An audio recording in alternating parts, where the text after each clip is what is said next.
Study IQ IAS, अब तैयारी हुई अफोर्डेबल। दोस्तों एक खबर तो अब तक आपने सुन ही ली होगी कि इंडियन गवर्नमेंट ने अंडमान एंड निकोबार आइलैंड के लिए हाल ही में एक 75,000 करोड़ का मैसिव इंफ्रास्ट्रक्चर प्रोजेक्ट अप्रूव किया है।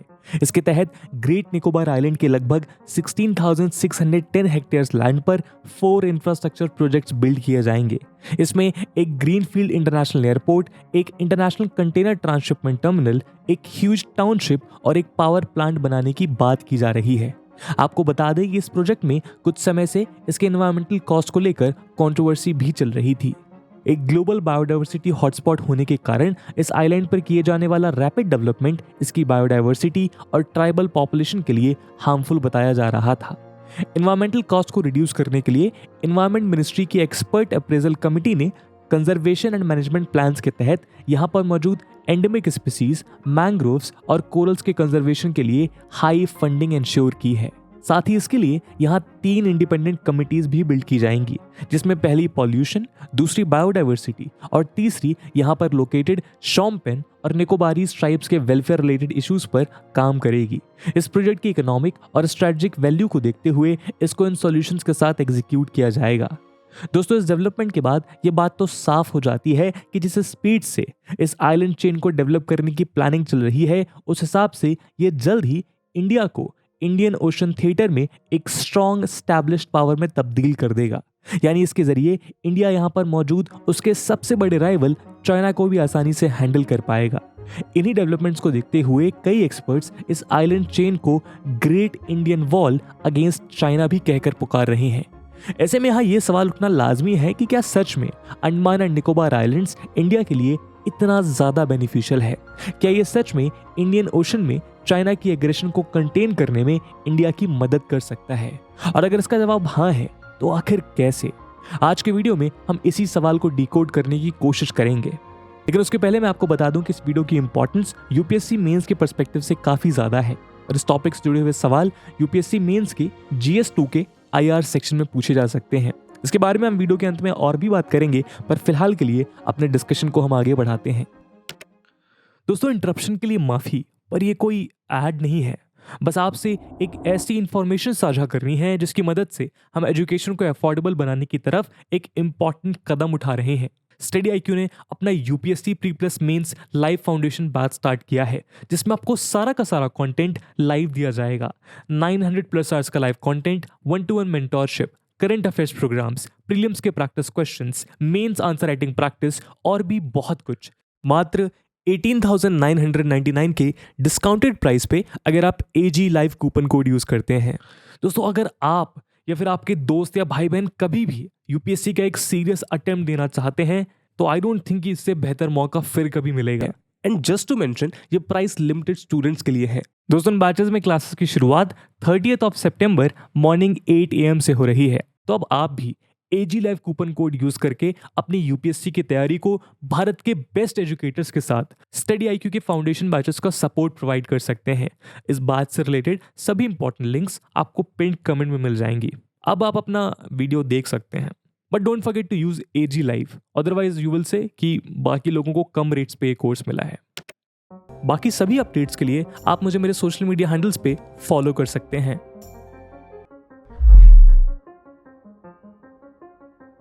दोस्तों जैसा कि हम जानते हैं, Andaman and Nicobar islands bay of Bengal के साउथ में 8,249 किलोमीटर में फैली 836 आइलैंड की एक लंबी चेन है। ये 2 बड़े आर्किपेलागोस से मिलकर बना है। इसमें पहला है अंडमान ग्रुप ऑफ आइलैंड और दूसरा है निकोबार ग्रुप ऑफ आइलैंड। ये सभी आइलैंड में से केवल 38 आइलैंड के ऊपर 4.3 लाख लोगों की पॉपुलेशन रहती है। इन सभी को कलेक्टिवली इंडिया की central government Andaman and Nicobar administration के थ्रू रूल करती है। ये आइलैंड इंडिया की 30% एक्सक्लूसिव इकोनॉमिक जोन कॉन्स्टिट्यूट करता है। साउथ एशिया को साउथ ईस्ट एशिया से कनेक्ट करने वाली इस आइलैंड चेन का नदर्न मोस्ट पॉइंट म्यांमार से 22 नॉटिकल माइल्स पर है, जबकि इसका सदर्न मोस्ट पॉइंट यानी इंदिरा पॉइंट इंडोनेशिया से 19 नॉटिकल माइल्स की दूरी पर मौजूद है। दोस्तों अगर आप मैप पर गौर करें तो Andaman and Nicobar island chain state of Malacca के वेस्टर्न एंट्रेंस पे लाई करता है, यानी ये दुनिया के one of the busiest and strategic trade route के एकदम नजदीक मौजूद है। ये आइलैंड चेन नॉर्थ में प्रिपेरिश चैनल, अंडमान एंड निकोबार के बीच 10 डिग्री चैनल और साउथ में 6 डिग्री चैनल जैसे चोक पॉइंट्स को भी डोमिनेट करती है, जहां से हर दिन 60,000 से भी ज्यादा कमर्शियल वेसल्स पास होती हैं। हालांकि शुरुआत की 2 सी लेन्स कमर्शियल शिपिंग के लिए बहुत ज्यादा यूज नहीं किए जाते, लेकिन जो भी वेसल्स मलक्का स्ट्रेट के थ्रू पास होती हैं उसको 6 डिग्री चैनल से होकर गुजरना ही पड़ता है। दोस्तों, इतना समझने के बाद क्या आप यकीन कर सकते हैं कि इतने क्रिटिकल लोकेशन पर मौजूद इस आइलैंड चेन का डेवलपमेंट इंडियन गवर्नमेंट्स के द्वारा कई दशकों तक यूं ही इग्नोर किया गया। जी हाँ दोस्तों, आपको बता दें कि अंडमान एंड निकोबार आइलैंड में वर्ल्ड के कुछ सबसे प्रिमिटिव और वल्नरेबल ट्राइबल ग्रुप्स के साथ साथ फ्लोरा और फौना की ह्यूज डाइवर्सिटी देखने को मिलती है। इसी कारण आज़ादी के बाद से भारत सरकार ने इन आइलैंड्स को इन्हीं की एग्जिस्टिंग सेटिंग्स में सेफ रहने के लिए छोड़ दिया। इस तरह की मेंटालिटी की वजह से ये आइलैंड एक तरह का बेनिगन निग्लेक्ट का शिकार बने रहे।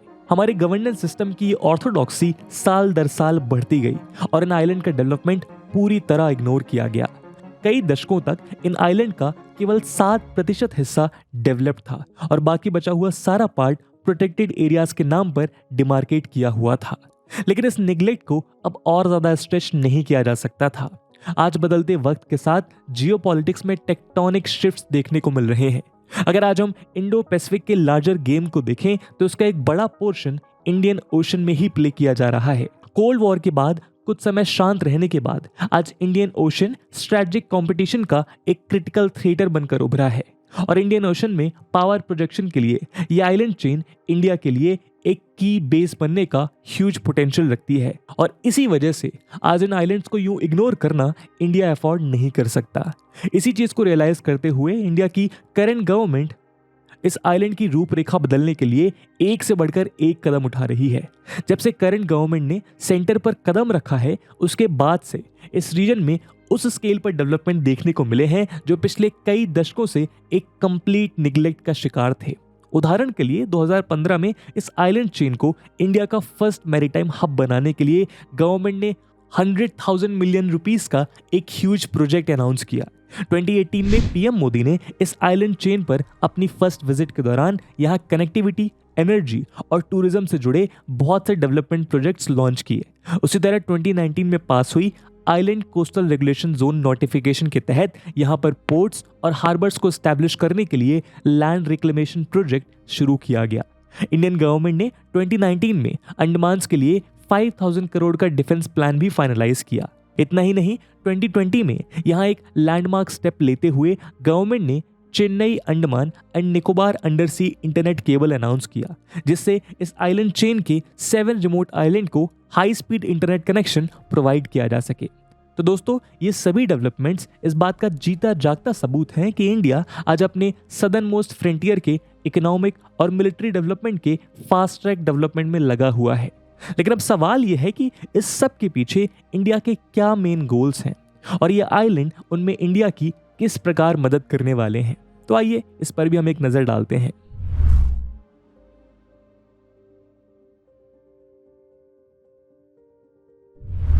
दोस्तों, सबसे पहले अगर इकोनॉमिक वैल्यू की बात करें तो हाल ही में अनाउंस किया गया ग्रेट निकोबार प्रोजेक्ट, जिसकी बात हमने वीडियो की शुरुआत में की, वो बहुत अहम रोल प्ले करने वाला है। आपको बता दें कि great Nicobar island Nicobar archipelago का सबसे बड़ा आइलैंड है। नीति आयोग इस आइलैंड को अंडमान एंड निकोबार आइलैंड का ज्वेल कहते हैं। ये मलक्का स्टेट के साथ साथ east west international shipping corridor के भी बहुत करीब है।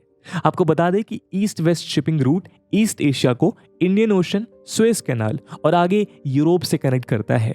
और क्योंकि ये रूट ग्रेट निकोबार आइलैंड के एकदम साउथ में है, तो ऐसे में यह आइलैंड इंडिया के लिए huge economic development opportunity present करता है। दोस्तों, great Nicobar Colombo port, port Klang और सिंगापुर से इक्विडिस्टेंट है। अपनी स्ट्रेटेजिक लोकेशन की वजह से ग्रेट निकोबार में बनने वाला ट्रांसशिपमेंट पोर्ट कोलंबो और सिंगापुर पोर्ट्स को एक टफ कंपटीशन दे सकता है। ये बांग्लादेश, म्यांमार, थाईलैंड और इंडोनेशिया जैसी कंट्रीज के लिए एक ऑल्टरनेटिव ट्रांसशिपमेंट फैसिलिटी की तरह इमर्ज हो सकता है। इस टर्मिनल के through India global shipping trade में एक्टिवली पार्टिसिपेट करने के साथ साथ लैक्स ऑफ न्यू जॉब्स भी जनरेट कर पाएगा। यानी ये इंडिया के लिए एक बिलियंस ऑफ डॉलर वर्थ की मार्केट क्रिएट कर सकता है। अगर इंडिया के पास इसके थ्रू रीजनल ट्रैफिक का 5% हिस्सा भी आ जाता है तो ये इंडियन इकोनॉमी के लिए बहुत फ्रूटफुल होगा। सिंगापुर, इंडोनेशिया और दुबई जैसी पोर्ट सिटीज ने खुद को एक ट्रांसशिपमेंट हब में कन्वर्ट करके ही इतने बड़े लेवल पर प्रॉस्पेरिटी हासिल की है। और यहाँ तो केवल ग्रेट निकोबार आइलैंड का एरिया ही दुबई और सिंगापुर के कंबाइंड एरिया के बराबर है। तो इससे आप अंदाजा लगा सकते हैं कि इस पूरे आइलैंड चेन का पोटेंशियल कितना ट्रेमेंडस हो सकता है। आइए अब चलते हैं दूसरे रीजंस पर। दोस्तों, अंडमान एंड निकोबार आइलैंड को वर्ल्ड की one of the most strategically located island chain कहा जाता है, क्योंकि इसका जियोग्राफिकल लेआउट इंडिया को सराउंडिंग वाटर्स में फ्रीडम ऑफ नेविगेशन कंट्रोल करने का ह्यूज पोटेंशियल देता है। इसका सबसे इंपॉर्टेंट एग्जांपल है मलक्का स्ट्रेट। जैसा कि अभी हम देख ही चुके हैं कि ये आइलैंड चेन मलक्का स्ट्रेट के नदर्न पॉइंट से सिर्फ 200 किलोमीटर की दूरी पर मौजूद है। Straight of Malacca Indonesia, Malaysia और सिंगापुर के बीच स्थित ग्लोबल ट्रेड का एक बेहद क्रूशियल चोक पॉइंट है। दुनिया का second busiest waterway Asian economies की एक क्रिटिकल लाइफलाइन है।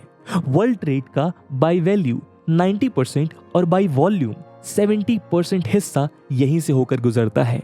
हर साल दुनिया की 85 to 90% क्रूड ऑयल की सप्लाईज भी यहीं से पास होती हैं। आपको बता दें कि चाइना का यूरोप, मिडिल ईस्ट और अफ्रीका के साथ होने वाला ट्रेड मेजरली इसी रूट पर डिपेंडेंट है। चाइना की 78% ऑयल सप्लाई और 70% ट्रेड इसी स्ट्रेट के थ्रू पास होती है। तो मान लीजिए कि अगर इंडिया मलक्का स्ट्रेट को ब्लॉक कर दे जस्ट टू से, तो चाइना अपने ऑयल एंड गैस इंपोर्ट नहीं कर पाएगा और ये डायरेक्टली उसकी इकोनॉमी को अफेक्ट करेगा। तो आप देख सकते हैं कि चाइना के लिए ये स्ट्रेट कितना इंपॉर्टेंट है। लेकिन अगर इस रीजन में चाइना के बढ़ते एग्रेसिव फुटप्रिंट्स को रोकने के लिए उस पर प्रेशर बनाना है तो इंडिया के लिए मलक्का स्ट्रेट के पास अपना इन्फ्लुएंस एस्टैब्लिश करना बहुत जरूरी है। और इसके लिए अंडमान एंड निकोबार आइलैंड सबसे नेचुरल और स्ट्रॉन्गेस्ट ऑप्शन है। और यही चाइना की एंग्जाइटी का सबसे बड़ा कारण है। इसी को फैंसी शब्दों में मलक्का डायलेमा कहा जाता है। पिछले एक दशक में अपने इस मलक्का डायलेमा को ओवरकम करने के लिए चाइना ने इस रीजन में अपने फुटप्रिंट्स और भी ज्यादा एग्रेसिवली एक्सपैंड किए हैं। साथ ही उसने अपना नेवल मॉडर्नाइजेशन प्रोग्राम भी बहुत तेजी से स्पीड अप किया है, जिसके तहत उनकी नेवी में पिछले 5 सालों में 80 से भी ज्यादा शिप्स कमीशन हुई हैं।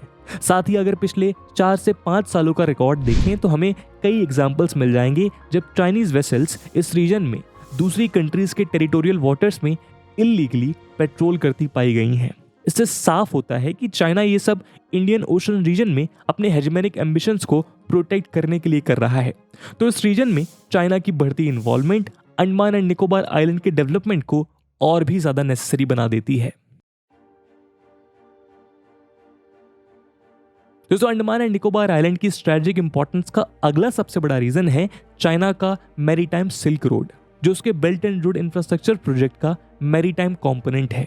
जैसा कि आप देख सकते हैं, चाइना ने इस प्रोजेक्ट के थ्रू इंडियन ओशन रीजन में अलग अलग स्ट्रेटेजिक पॉइंट्स पर अपने परमानेंट मिलिट्री इंस्टॉलेशंस बिल्ड किए हैं। उसने Sri Lanka, Bangladesh, Pakistan, horn of Africa, Myanmar और इंडोनेशिया जैसी क्रिटिकल लोकेशंस पर इन्हीं प्रोजेक्ट्स के थ्रू अपना इन्फ्लुएंस बढ़ाने की कोशिश की है, जिसके जरिए ये इंडिया को इनसर्कल करना चाहता है। इसको चाइना की स्ट्रिंग ऑफ पल्स स्ट्रेटजी के नाम से जाना जाता है। इसमें से श्रीलंका, म्यांमार और इंडोनेशिया जैसे pulse Andaman and Nicobar island से मिसाइल रेंज की दूरी पर पड़ते हैं। तो चाइना के इस एग्रेसिव फ्रेमवर्क को काउंटर करने के लिए इंडिया ने 2 प्रोमिनेंट स्ट्रेटजीज डेवलप की हैं और इन दोनों के एग्जीक्यूशन के लिए अंडमान एंड निकोबार आइलैंड्स बहुत इंपॉर्टेंट हो जाते हैं। वो कैसे, आइए देखते हैं। तो दोस्तों, यहाँ इंडिया की पहली चाणक्य नीति है डबल फिश हुक स्ट्रैटेजी। जैसे कि नाम से पता चल रहा है, यहाँ पर इंडिया के पास 2 हुक्स हैं। पहला है ईस्टर्न हुक और दूसरा है वेस्टर्न हुक। ईस्टर्न हुक की बात करें तो इसकी शुरुआत अंडमान एंड निकोबार आइलैंड से होती है और ये डिएगो गार्सिया पर खत्म होता है।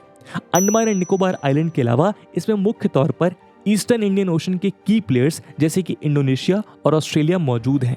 यहाँ इंडिया ने ऑस्ट्रेलिया के कोको आइलैंड के साथ एक म्यूचुअल लॉजिस्टिक एक्सचेंज एग्रीमेंट और इंडोनेशिया के साथ पोर्ट डेवलपमेंट प्रोजेक्ट और लॉजिस्टिक सपोर्ट एग्रीमेंट साइन किया है। वहीं दूसरी ओर वेस्टर्न हुक ओमान के डुकम पोर्ट से शुरू होकर डिएगो गार्सिया पर खत्म होता है। यहाँ इंडिया ने ओमान के साथ एक मैरीटाइम ट्रांसपोर्ट एग्रीमेंट साइन किया हुआ है। इस हुक में मेनली वेस्टर्न इंडियन ओशन के की प्लेयर्स यानी कि मॉरिशियस, सेशल्स, कोमोरोस, मेडागास्कर और फ्रेंच रियूनियन टेरिटरीज मौजूद हैं। इंडिया ने पिछले कुछ सालों में इन सभी के साथ अपनी एंगेजमेंट को बूस्ट किया है।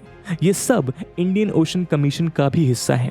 आपको बता दें कि 2020 में इंडिया भी इंडियन ओशन कमीशन में ऑब्जर्वर स्टेटस गेन कर चुका है। इसके अलावा इंडिया इस रीजन की कई पावरफुल फ्लीट्स जैसे कि यूएस, फ्रांस और जापान के साथ भी इन सभी हुक्स की इंटरऑपरेबिलिटी के लिए एक्टिवली कोलैबोरेट कर रहा है। यूएस के साथ 2019 में साइन हुआ लेमोआ यानी logistic exchange memorandum of agreement इसका सबसे बेस्ट एग्जांपल है। कुल मिलाकर यहाँ हमें ये पता चलता है कि इस स्ट्रेटजी के सभी कंपोनेंट्स के साथ एक फ्रूटफुल एंगेजमेंट के लिए अंडमान एंड निकोबार आइलैंड को इकोनॉमिकली और मिलिटरीली स्ट्रेंथन करने की बहुत ज्यादा जरूरत है। दोस्तों, इसके अलावा ये आइलैंड चेन इस रीजन में इंडिया को 2 और क्रूशियल डिफेंस स्ट्रेटजीज डिप्लॉय करने में मदद कर सकती है, जिसमें पहली है metal chain strategy. Andaman and Nicobar island China के ईस्ट वेस्ट मैरीटाइम मूवमेंट के लिए फर्स्ट आइलैंड चेन की तरह एक मेटल चेन बन सकती है। आपको बता दें कि first island chain Kuril island, Japan, यूक्यू, ताइवान, फिलीपींस और बोर्नियो जैसे यूएस अलाइज के ग्रुप से बनी है, जो चाइना को वेस्ट पैसिफिक से ब्लॉक कर सकते हैं। एडमिरल लियू हुआचिंग वेस्टर्न पैसिफिक की इस फर्स्ट आइलैंड चेन को मेटल चेन कहते हैं। नेवल स्कॉलर टोशी योशीहारा के अनुसार इंडिया अपने अंडमान एंड निकोबार आइलैंड को भी एक मेटल चेन में तब्दील करके चाइना की साइकोलॉजी को अफेक्ट कर सकता है। इसके साथ ही India Andaman and Nicobar island का इस्तेमाल करके इस रीजन में सी डिनाइल स्ट्रेटजी भी डिप्लॉय कर सकता है। सी डिनाइल नेवल वॉरफेयर की एक अहम स्ट्रेटजी है, जिसके अंतर्गत एक कंट्री अपने एडवर्सरी को अपने आसपास के वाटर्स का एक्सेस डिनाई करने की कोशिश करती है। इन आइलैंड्स की स्ट्रेटेजिक लोकेशन इंडिया को इस स्ट्रेटजी को परस्यू करने में भी बहुत इंपॉर्टेंट रोल प्ले करेगी। इसके थ्रू इंडिया एक पोटेंशियल कॉन्फ्लिक्ट की सिचुएशन में चाइना को इंडियन मेनलैंड से दूर रखने के साथ साथ सबसे पहले मलक्का स्ट्रेट को ब्लॉक करके चाइना को इकोनॉमिकली भी पैरालाइज कर सकता है। इसके अलावा इंडिया अंडमान में एक एडवांस आउटपोस्ट बना सकता है ताकि वो यहाँ से मलक्का से पास होने वाले हॉस्टाइल व्हीकल्स पर नजर रख सके। दूसरा, इंडिया इन आइलैंड्स पर अपने nuclear propelled ballistic missile submarines को स्टेशन करके एक स्ट्रॉन्ग डिटरेंस भी क्रिएट कर सकता है। ऐसे में इंडिया यहाँ पर मौजूद अपनी एंटी एक्सिस और एरिया डिनायल वेपनरी का इस्तेमाल करके एक मैरीटाइम एक्सक्लूजन जोन भी क्रिएट कर सकता है। ऐसे में अगर अनफॉर्चुनेटली कभी भी इस रीजन में वॉर की स्थिति बन भी जाती है तो ये आइलैंड सीधे तौर पर इंडिया को मिलिट्री लेवरेज प्रोवाइड करने वाला है। दोस्तों, इसके अलावा इंडिया ने अपनी नेकलेस ऑफ डायमंड स्ट्रेटजी के तहत चाइना के स्ट्रिंग ऑफ पर्ल्स को काउंटर करने के लिए सिंगापुर में छंगी नेवल बेस, सिशल्स में अजम्पशन आइलैंड, ईरान में चाबाहर पोर्ट, इंडोनेशिया में सबांग पोर्ट और ओमान में डुकम पोर्ट जैसे स्ट्रेटेजिक नेवल बेसिस पर डायरेक्ट एक्सेस हासिल किया है। इसके थ्रू इंडिया ने चाइना की पेरिफेरी पर पड़ने वाली कंट्रीज के साथ भी अपने हेल्दी रिलेशन बिल्ड करने की कोशिश की है। यहाँ गौर करने वाली बात यह है कि अंडमान एंड निकोबार इंडिया की डायमंड ऑफ नेकलेस स्ट्रेटजी का भी एक मेजर पार्ट है। इंडियन नेवी ने अंडमान एंड निकोबार आइलैंड में अब तक 3 नेवल एयर स्टेशंस डेवलप किए हैं, जिसमें पहला है आईएनएस उत्कृष्ट जो पोर्ट ब्लेयर में मौजूद है, दूसरा है आईएनएस बाज जो ग्रेट निकोबार में मौजूद है और तीसरा है आईएनएस कोहासा जो नॉर्थ अंडमान में मौजूद है। एक्सपर्ट्स का कहना है कि इंडिया को अपने इन आइलैंड्स को एक नेचुरल नेवल शिप्स की तरह अपग्रेड करना चाहिए ताकि यहाँ पर इंडिया की स्ट्रॉन्ग मिलिट्री प्रेजेंस चाइना के अगेंस्ट एक फुल प्रूफ डिटरेंस का काम करे। दोस्तों, यूएस और फ्रांस जैसी पावर्स के साथ इस रीजन में इंडिया के एक्टिव कोलैबोरेशन को तो हम अक्सर डिस्कस करते आए हैं, लेकिन 31 मार्च 2022 को इंडिया ने जापान की जापान इंटरनेशनल कोऑपरेशन एजेंसी के साथ एक ग्रांट एग्रीमेंट भी साइन किया। इसके तहत जापान इस आइलैंड में पावर सप्लाई को इंश्योर करने के लिए $133 मिलियन की एड प्रोवाइड करने वाला है। ऐसा पहली बार हुआ है कि इस आइलैंड चेन के डेवलपमेंट के लिए इंडिया ने किसी फॉरेन कंट्री से एड रिसीव की है। इससे अंडमान एंड निकोबार आइलैंड की बढ़ती इंपॉर्टेंस एक बार फिर क्रिस्टल क्लियर हो जाती है। इसमें डीजल बेस्ड पावर जनरेशन को क्लीन रिन्यूएबल एनर्जी के साथ रिप्लेस करके इस आइलैंड चेन के कार्बन फुटप्रिंट्स को रिड्यूस करने की भी कोशिश की जा रही है। इंडिया और जापान का अपने कॉमन एडवर्सरी यानी चाइना के अगेंस्ट इस प्रोजेक्ट पर एक साथ कोऑपरेट करना चाइना को डिटर करने के लिए और भी ज्यादा क्रूशल है। दोस्तों यहाँ मजेदार बात यह है कि वर्ल्ड वॉर सेकेंड के दौरान Andaman and Nicobar island Japan के कब्जे में हुआ करते थे। इससे साफ होता है कि जापान इनकी स्ट्रेटेजिक इंपॉर्टेंस को उसी समय से बखूबी समझता है। हालांकि इंडिया इसमें थोड़ा लेट जरूर हो गया, लेकिन अभी भी देर नहीं हुई है। कुल मिलाकर आज हम ये कह सकते हैं कि अंडमान एंड निकोबार आइलैंड आने वाले दशकों के लिए इंडिया ही नहीं बल्कि पूरे विश्व की जियोपॉलिटिक्स में अहम भूमिका निभाने वाला है, और इसी कारण इनका स्ट्रेटेजिक डेवलपमेंट इंडिया की रीजनल और ग्लोबल एम्बिशन के लिए बहुत जरूरी है। तो दोस्तों ये थी एक केस स्टडी जहां पे हमने डिस्कस किया अंडमान एंड निकोबार आइलैंड की स्ट्रेटेजिक इंपॉर्टेंस को। इस पूरे मुद्दे पे आपका क्या ओपिनियन है कमेंट सेक्शन में बताना मत भूलिएगा। और साथ ही साथ जैसा कि हमने वीडियो के पहले भाग में बताया कि इस वीडियो की इंपॉर्टेंस यूपीएससी मेंस के पर्सपेक्टिव से काफ़ी ज़्यादा है, और उसी इंपॉर्टेंस को देखते हुए एक सवाल हम आपके लिए छोड़कर जा रहे हैं जिसको आपको कमेंट सेक्शन में आंसर करना ही करना है। And the question is, discuss the crucial steps taken by Indian government in past few years to boost the economy of Andaman and Nicobar island. And with this question my friends that's it for the video. I hope आपको video पसंद आया होगा, और अगर पसंद आया है तो अपने दोस्तों के साथ साझा करना मत भूलिएगा। हम मिलते हैं अगले वीडियो में, तब तक के लिए जय हिंद जय भारत। स्टडी IQ IAS, अब तैयारी हुई अफोर्डेबल।